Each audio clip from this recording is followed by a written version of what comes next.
Hello and नमस्कार दोस्तों। आज की डेट है 15 मार्च 2024 और हम यहाँ पे डेली बेसिस पे प्रीलिम्स पर्सपेक्टिव से जो भी इम्पॉर्टेंट आर्टिकल होते हैं from various newspapers, government websites plus different coaching institutes, जो भी मुझे लगता है कि ये प्रीलिम्स के लिए इम्पॉर्टेंट है और आपके लिए बहुत आसान हो, ऐसे मैं ट्राई करती हूँ उसको डिस्कस करने के लिए। तो बिना देरी करे हम स्टार्ट करते हैं हमारा पहला आर्टिकल। कैबिनेट ने अभी हाल ही में अप्रूव किया है इंटर गवर्नमेंटल फ्रेमवर्क अग्रीमेंट। किस किस के बीच? UAE and India. किसके ऊपर? यानी कि मुद्दा क्या था? मुद्दा यह था India middle east Europe economic corridor बन रहा है, तो यूएई और इंडिया का इस बीच में क्या हुआ है? इंटर गवर्नमेंटल फ्रेमवर्क अग्रीमेंट हुआ है। ये जो अग्रीमेंट है इसका एम क्या है?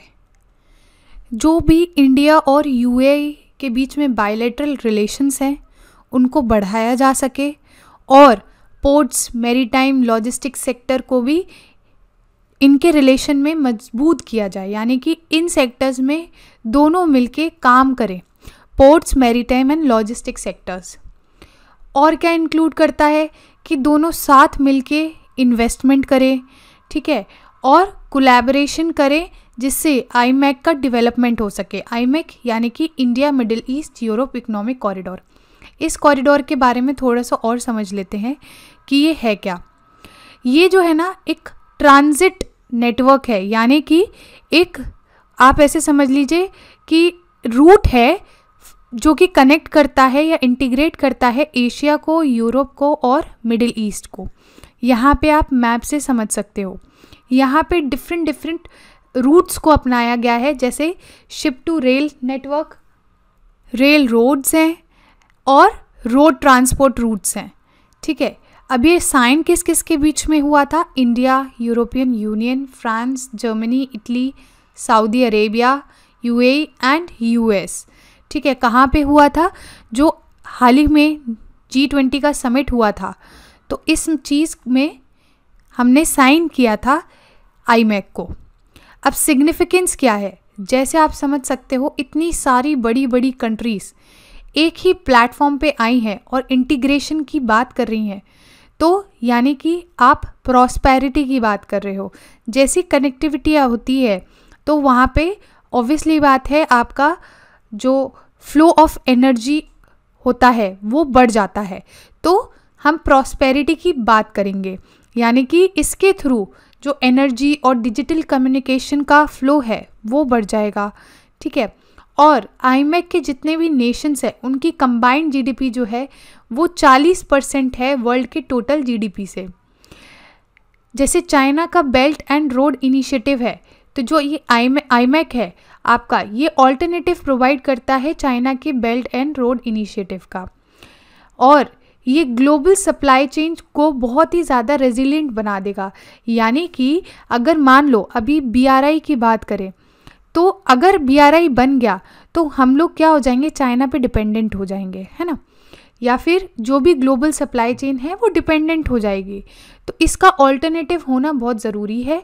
और रेजिलिएंट यानी कि हम डिपेंडेंसी क्रिएट नहीं कर रहे हैं, हमारे पास और भी ज़्यादा ऑल्टरनेटिव्स हैं अपना सामान इधर से उधर पहुंचाने के लिए या फिर ट्रेड कंडक्ट करने के लिए, ठीक है। और क्या है इसका सिग्निफिकेंस? इंडिया और यूरोप के बीच में जो ट्रेड है वो और ज़्यादा बढ़ जाएगा, जिसकी वजह से इंडिया का जो स्ट्रैटेजिक इंगेजमेंट है अरब कंट्री के साथ वो भी बढ़ जाएगा। तो ये था हमारे आईमैक के बारे में। नेक्स्ट आर्टिकल है हमारा यूसीसी यानी कि यूनिफॉर्म सिविल कोड। उत्तराखंड पहला ऐसा राज्य है इंडिपेंडेंस के बाद जिसने यूसीसी को अडॉप्ट किया है, यानी कि अब उत्तराखंड में यूसीसी के लिए प्रेसिडेंट ने असेंट दे दिया गया है या फिर ये लॉ बन गया है, ठीक है। ये जो आपका यूसीसी है ये जैसे आप जानते हैं कॉमन सिविल कोड होता है, यानी कि ऐसे लॉज जो कि गवर्न करते हैं सबके पर्सनल मैटर्स को, जिसमें marriage, divorce, adoption, inheritance, succession सारे सिटीजन्स के लिए एक बराबर होता है। इररिगार्डलेस यानी कि इररिस्पेक्टिव ऑफ कौन से रिलीजन से वो बिलोंग करते हैं। जैसे अगर हम हिंदू की बात करें तो अभी हमारे पास क्या है, हिंदू कोड बिल है ना। ऐसी मुस्लिम्स के लिए अलग लॉज हैं, ऐसे क्रिश्चियंस के लिए अलग लॉज हैं। तो ये जो मैटर्स होते हैं आपके रिगार्डिंग मैरिज, डिवोर्स, अडॉप्शंस, तो ये इनके अंडर आने लगते हैं। बट यूसीसी अगर लागू होता है तो इसका मतलब है एक कॉमन लॉ, यानी कि ये रिलीजियस लॉ हट जाएंगे और सारे धर्मों के लिए अब एक ही लॉ होगा। तो ये जो कॉमन सिविल कोड वाला जो लॉ है ये गोवा में ऑलरेडी प्लेस हो चुका था पोर्चुगीज सिविल कोड के नाम से इन 1867 में। और हमारा आर्टिकल 44 इम्पॉर्टेंट है, मार्क कर लो, कॉन्स्टिट्यूशन का, ये भी बोलता है कि यूसीसी हमें देना है सिटीजन्स को, जिससे पूरे इंडियन टेरिटरी में एक यूनिफॉर्मिटी बने रहे। और क्या फीचर्स हैं इस एक्ट के, ये सारे रेसिडेंट्स पे बिलोंग करेगा या फिर एप्लीकेबल होगा उत्तराखंड के, एक्सेप्ट ट्राइबल कम्युनिटीज़। ये लिव इन रिलेशनशिप को भी रेगुलेट करेगा, यानी कि अब लिव इन जो रिलेशनशिप्स हैं उनको रजिस्टर होना पड़ेगा, ठीक है। और जो एक या एक से ज़्यादा मैरिजेस करते हैं ना, उस चीज़ को प्रोहिबिट करेगा या फिर रोक लगाएगा। इनहेरिटेंस पे भी इसका जो जोर है वो लगेगा, यानी कि इक्वल प्रॉपर्टी राइट्स लगेंगे सन और डॉटर्स के अक्रॉस ऑल दी क्लासेस। सिर्फ और सिर्फ उत्तराखंड की बात कर रहे हैं।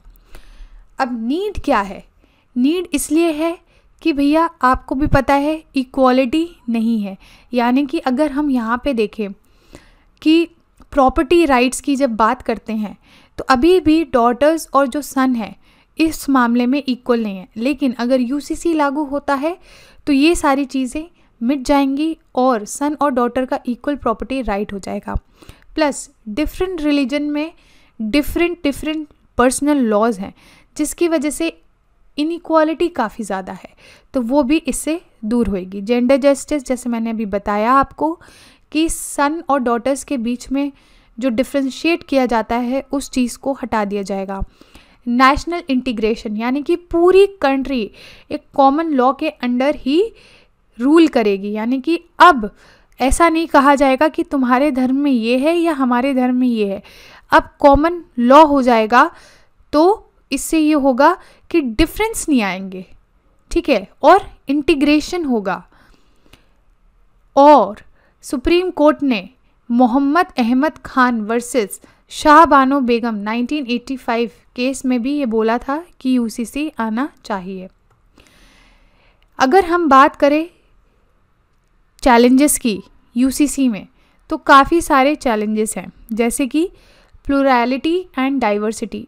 हम सब जानते हैं कि हमारी कंट्री काफ़ी ज़्यादा डाइवर्स है, यहाँ पे बहुत सारे धर्म हैं, बहुत सारी ट्राइब्स हैं, इतनी ज़्यादा लैंग्वेजेस हैं, तो ये ठीक नहीं होगा एक ही अम्ब्रेला के अंडर सबको गवर्न करना।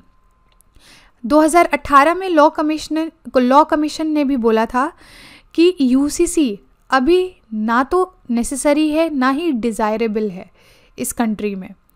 इंडियन सेक्युलरिज्म क्या कहता है, इंडियन सेक्युलरिज्म थोड़ा सा डिफरेंट कॉन्सेप्ट है सेक्युलरिज्म का, यानी कि ये इज्जत करता है डाइवर्सिटी की, लोगों के रिलीजन की और डिफरेंट टाइप के लोगों की। फिर माइनॉरिटीज़ के लिए भी कंसर्न हो जाएगा, क्यों, वो भी अब स्पेशल लॉ के अंडर नहीं आएंगे, उनको भी एक ही लॉ के अंडर गवर्न किया जाएगा, तो उनकी आइडेंटिटी को लूज़ करने का भी डर रहेगा। प्लस ये जो यूसीसी है ना, ये कॉन्ट्रडिक्ट करेगा संविधान के कुछ प्रोविजन से, जो कि लोकल कस्टम्स को बचाता है बहुत सारी ट्राइब्स के, तो इसीलिए इसको लागू करना अभी बहुत बड़ा चैलेंज है। नेक्स्ट आर्टिकल है हमारा प्रधानमंत्री सामाजिक उत्थान एवं रोजगार आधारित जन कल्याण पोर्टल, यानी कि पीएम सूरज पोर्टल। प्राइम मिनिस्टर ने हाल ही में एक पीएम सूरज पोर्टल को लॉन्च किया है, जहाँ पे जो मार्जिनलाइज सेक्शंस हैं उनको लोन दिया जाएगा या फिर क्रेडिट मिलेगा उनको आसानी से। अब क्या है इसकी डिटेल थोड़ा और समझ लेते हैं। नोडल मिनिस्ट्री कौन सी है, बहुत इंपॉर्टेंट है, प्लीज़ नोट कर लेना। डायरेक्ट एक स्टेटमेंट आता है प्रीलिम्स में, ministry of social justice and empowerment इसको लागू कर रही है। ऑब्जेक्टिव क्या है, जो भी मार्जिनलाइज सेक्शन है हमारी सोसाइटी के उनको अपलिफ्ट करना, प्लस उनको पैसा देना, लोन देना टू 1 लाख एंटरप्रेन्योर्स जो कि डिसएडवांटेज कम्युनिटी से आते हैं, जिससे इन सब का उद्धार हो सके। ये जो क्रेडिट सपोर्ट है ये उन्हीं लोगों को प्रोवाइड होगा जो कि एलिजिबल होंगे पूरे कंट्री के अक्रॉस। ठीक है, कौन कौन देगा? बैंक्स देंगे, NBFCs देंगी, माइक्रो फाइनेंस इंस्टीट्यूशंस इसमें से हैं, अदर ऑर्गेनाइजेशंस भी इसमें शामिल हैं।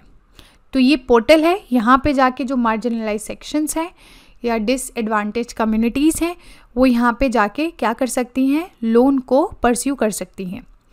नेक्स्ट आर्टिकल है हमारा प्रसार भारती यानी कि shared audio visuals for broadcast and dissemination, PB शब्द। Ministry of information and broadcasting इन्होंने लॉन्च किया है PB शब्द। Websites of DD news, Akashvani news and updated news on air mobile app, यानी कि पहले आप न्यूज़ को जानने के लिए रेडियो सुनना पड़ता था, अब ऐसा नहीं होगा। अब एक ही जगह क्या होगा, एक मोबाइल ऐप निकाली गई है जहाँ पे आपको सब चीज़ें मिल जाएंगी। अब इसके बारे में जान लेते हैं कि प्रसार भारती न्यूज़ को शेयर करता है और जो ये प्लेटफॉर्म है ये डिज़ाइन किया गया है जिससे डेली न्यूज़ की जो वीडियोज़ हैं वो भेजी जा सके, ऑडियो भेजा जा सके, टेक्स्ट, फोटोज़ और भी जितने भी फॉर्मेट्स हैं वो भेजा जा सके टू द सब्सक्राइबर्स। ठीक है, और जो सर्विस है इसके कोई भी चार्ज नहीं लगेंगे पहले साल पे, और ये जितनी भी न्यूज़ की स्टोरीज़ हैं वो बहुत सारी लैंग्वेजेस में प्रोवाइड करेगा अक्रॉस 50 कैटेगरीज। नेक्स्ट आर्टिकल है हमारा डेविन से संबंधित। डेविन वर्ल्ड का पहला ऑटोनॉमस AI सॉफ्टवेयर इंजीनियर है, यानी कि US ने एक ऐसा रोबोट बनाया है, इंजीनियर बनाया है, मतलब रोबोट बनाया है जो कि एक इंजीनियर है, यानी कि वो AI में खुद ही ट्रेन करता जाएगा सिस्टम को। आपने सबने एक मूवी देखी होगी साउथ इंडियन, रोबोट, है ना, उसमें जो चिटी था ना, बस कुछ ऐसा ही US ने बना दिया है कि अपनी ही प्रोग्रामिंग खुद ही करता चला जाएगा।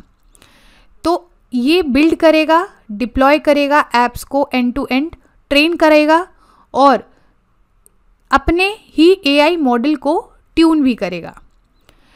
ये प्लान कर सकता है, एग्जीक्यूट कर सकता है जितने भी कॉम्प्लेक्स इंजीनियरिंग टास्क होते हैं। ठीक है, वही जैसे मैंने बताया अभी चिटी टाइप में प्रोग्राम करेगा। और भी बहुत सारे AI पावर टूल्स हैं जो कि कोडिंग में हेल्प करते हैं, जैसे OpenAI Codex, GitHub Copilot, PolyCoder, Code-T5 and Tab9। Next article है हमारा एस्ट्रोनॉमिकल ग्रैंड साइकिल से संबंधित। देखिए क्या होता है ना, बहुत सालों के बाद जैसे अर्थ है वो अपने ऑर्बिट पे घूमता है, ऐसे ही जितने अदर प्लैनेट्स हैं वो भी अपने ऑर्बिट्स में चक्कर लगाते हैं। तो चक्कर लगाते टाइम जब ऐसा टाइम आता है जब वो एक दूसरे के या तो बहुत करीब होते हैं या तो बहुत दूर होते हैं। तो जब वो करीब और दूर होने की साइकिल होती है ना, इसी को हम एस्ट्रोनॉमिकल साइकिल्स बोलते हैं। तो जो आपकी एस्ट्रोनॉमिकल ग्रैंड साइकिल है ये अर्थ और मार्स के बीच में होती है, यानी कि जब अर्थ और मार्स एक दूसरे से पास या दूर होते हैं उसी को हम क्या कहते हैं, एस्ट्रोनॉमिकल ग्रैंड साइकिल। अब क्या होता है ना, जब मार्स और अर्थ एक दूसरे के पास होते हैं तो इन दोनों की जो ग्रेविटेशनल फोर्स है या फिर गुरुत्वाशक्ति है वो एक दूसरे को बहुत ज़्यादा इन्फ्लुएंस करती है। तो जब मार्स अर्थ के बहुत पास आता है तो वो क्या करेगा, अर्थ में जितने भी डीप ओशंस हैं उसके पानी के फ्लो को बदल देता है। ठीक है, अब इससे क्या होता है, इससे बहुत सारे क्लाइमेटिक चेंजेस आते हैं। हालांकि ये जो क्लाइमेटिक चेंजेस हैं वो एकदम से नहीं दिखते हैं, लेकिन 2.4 मिलियन ईयर की साइकिल में इनका प्रभाव जो है समझ में आता है। तो इतना याद रखना, जो एस्ट्रोनॉमिकल ग्रैंड साइकिल है वो अर्थ और मार्स के बीच में है। नेक्स्ट, जो आपका मिलानकोविच साइकिल है, ये अर्थ, सैटर्न और जुपिटर के बीच में होता है, यानी कि अर्थ का इंटरेक्शन किस किस के बीच में, जुपिटर और सैटर्न के बीच में। इसमें क्या होता है ना, जो आपके क्लाइमेट चेंजेस हैं वो फिर भी जल्दी दिखते हैं as compared to astronomical grand cycle, यानी कि ग्लेशियल और इंटरग्लेशियल पीरियड है जो अर्थ का, उसी के बीच में मिलानकोविच साइकिल है, कोइंसाइड करती है, ठीक है। लेकिन जो आपका एस्ट्रोनॉमिकल ग्रैंड साइकिल है वो सिर्फ डीप ओशन करंट्स को इम्पैक्ट करेगा, जिसकी वजह से ओवरऑल क्लाइमेट चेंज आपको देखने में मिलेगा। तो ये था आज का हमारा important discussion. Thank you very much for the discussion.